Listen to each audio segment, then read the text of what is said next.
Oke, what's up guys? Ya, jadi kemarin itu final Spanyol Inggris dan barusan tadi final Copa America antara Argentina dan Kolombia. Gue bahas Spanyol versus Inggris dulu, di mana Spanyol bermain dengan 4-2-3-1. Unai Simon, Cucurella, wingback dan Carvajal, Lenormand, Laporte, Fabian Ruiz dan Rodri di tengah. Terus depannya ada Dani Olmo, Lamine Yamal, Nico Williams dan Morata sebagai striker. Nah, untuk Inggris sekarang bermain 3 back seperti melawan Belanda dulu. Jadi ya di kiper masih Pickford, backnya ada Walker, Johnston, Guehi. Untuk bagian sayapnya itu ada di kanan ada Saka, di kiri Luke Shaw, di tengah masih duet Declan Rice dan juga Kobbie Mainoo. Di depan itu Foden dan Bellingham dan Harry Kane sebagai striker. Nah, masuk ke babak pertama, ya seperti yang kita prediksi, seperti yang kita tahu, Spanyol bakal mendominasi pertandingan. Terbukti mereka 5 tembakan dan berbanding 3 dengan Inggris. Inggris mencoba lebih mengincar counter attack. Nah, tapi sayangnya pertandingan berjalan agak sedikit alot di babak pertama. Kedua tim bermain hati-hati dan minim terjadi serangan yang berbahaya. Akhirnya masuk ke babak kedua,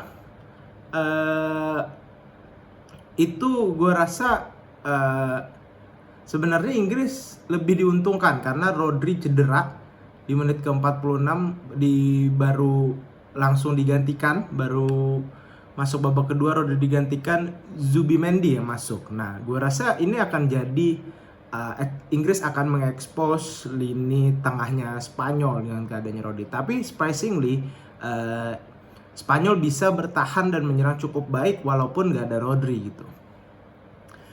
Harry Kane digantikan di menit 61. Southgate memasukkan Watkins ya karena Harry Kane gue rasa di pertandingan ini sangat ngedrop, hampir nggak kelihatan sama sekali gitu. Ya Inggris semua pemainnya hampir nggak ada yang bermain bagus gitu.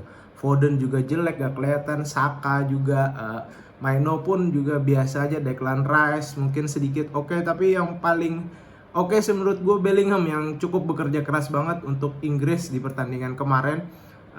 Terbukti Bellingham dari segi defense dan dari segi penyerangan dia sangat membantu. Dia cukup bekerja keras walaupun tidak sebagus seperti dia bermain di Madrid kalau gue lihat.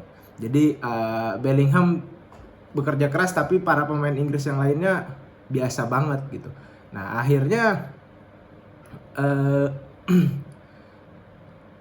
Spanyol cetak gol lebih dulu itu lewat Nico Williams, assist dari Lamine Yamal. Lamine Yamal passing mengarah ke tiang jauh. Olmo yang sengaja melewatkan bola itu dan disambar oleh Nico Williams. Akhirnya terjadi gol 1-0 untuk Spanyol. Nah, di menit ke-68 Morata juga yang agak kelihatan digantikan dengan Oyarzabal. Akhirnya Oyarzabal bermain menggantikan Morata. Terus di menit ke-73 Southgate di menit 70 Southgate memasukkan Cole Palmer menggantikan Mainoo. Dan dengan masuknya Palmer yang lebih fresh, Bellingham bisa berikan assist ke Palmer 1-1 di menit ke-73. Gol Palmer dari luar kotak penalti dan cukup keren. Sulit ditepis oleh Unai Simon. Lenormand digantikan Nacho. Dan di menit ke-86 Spanyol merespon lagi dengan golnya Oyarzabal, itu assist dari Cucurella, yang Cucurella sempat diremehkan oleh Gary Neville, tapi dia berikan assist dan punya kontribusi besar untuk golnya Oyarzabal.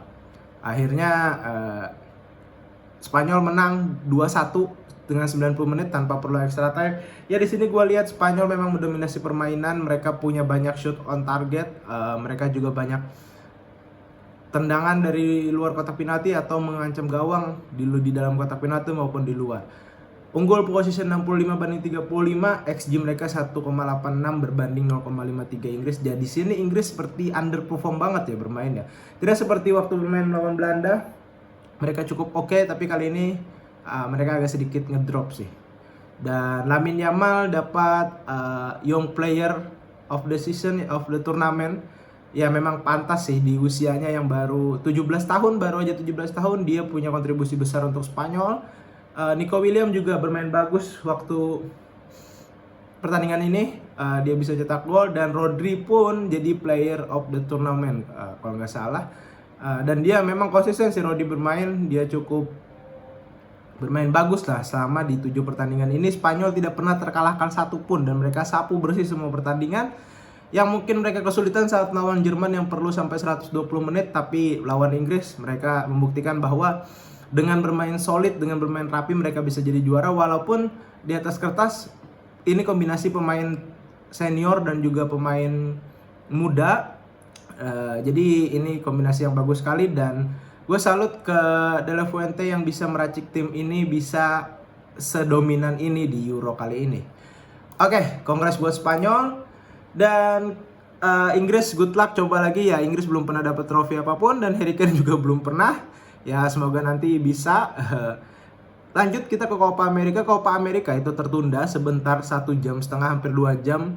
Itu karena banyak supporter yang menerobos masuk ya. Jadi gua rasa keamanan sudah tidak bisa menghandle itu karena banyak sekali yang masuk, bahkan tidak bisa dicek tiket lagi. Bahkan ada yang gue lihat videonya itu ada yang menerobos ke dalam stadion pakai tangga apa segala macam. Jadi gue kira akan rusuh cuman terjadi di Indonesia, di negeri Wakanda, tapi ternyata di sekelas Copa America pun terjadi hal-hal seperti ini. Jadi pertandingan sempat tertunda dan mereka bermain terlambat hampir 2 jam.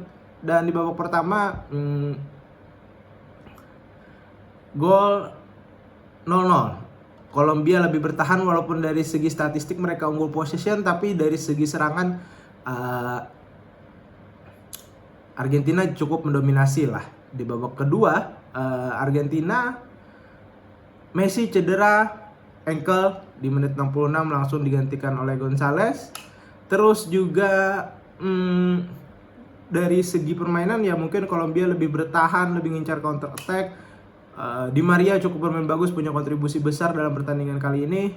Tapi mereka tidak bisa cetak gol di dalam 90 menit. Akhirnya masuk ke extra time. Scaloni memberikan kejutan dengan memasukkan Lautaro Martinez menggantikan Alvarez, menggantikan Paredes masuk menggantikan McAllister, terus juga Lo Celso menggantikan Enzo, dan ini berdampak dengan hasilnya mereka bisa mencetak gol di extra time di menit 112. Itu golnya dari Lautaro Martinez, assist dari Lo Celso. Benar-benar itu satu-satunya gol di pertandingan kali ini. Dan Copa America, Argentina kembali back to back juara lagi di Copa America. Dan Kolombia memang ya gue rasa 2 menit dari pertandingan tadi agak sedikit kasar ya dalam segi permainan, dan juga ya memang kalau dari segi permainan Kolombia layak kalah dan Argentina pantas untuk menang, tapi memang mereka kesusahan untuk menjebol Kolombia. Oke, Messi memang cukup bermain oke, tapi dia cedera, kakinya kram, bengkak kalau nggak salah.